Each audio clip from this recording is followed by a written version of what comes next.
Professor Ono, we are so delighted to kick off this year's lunches with you and to have this opportunity today, not only to get to know you better, but for you to get to know us better. And now I'll just say, over to you, to a mest.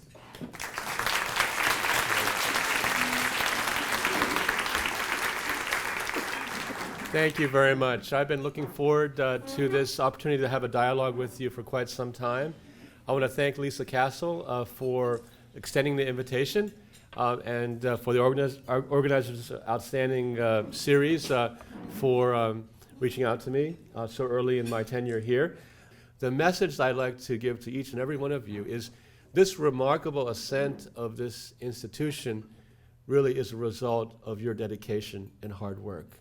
Everything that is done at this institution would not be possible were it not for your hard work as members of the staff.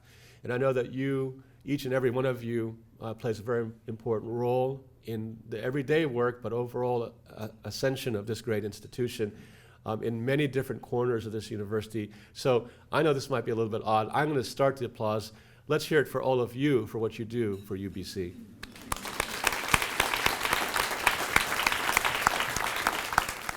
You see, my belief of what a president and vice chancellor should be is not just somebody that thinks about the strategy and vision for the university, that really sort of tries to align all the brilliant people at the institution to move that vision, but really needs to understand, in my view, the heart and soul of the institution. And the heart and soul of the institution does not exist in strategic plans. It's not letters on a piece of paper. The heart and soul and really the hopes and dreams of the institution really reside within the faculty, staff, and students of the institution. I place at a very high premium trying my very best to get to know as many people as possible. It's for that reason that the office sent out a call for engagement, and Becky and Herbert can attest that thousands of emails have come in, and they have been incredibly important for me to start to listen, not just to hear, which is a passive trait, but to actually listen to the collective aspirations of the community.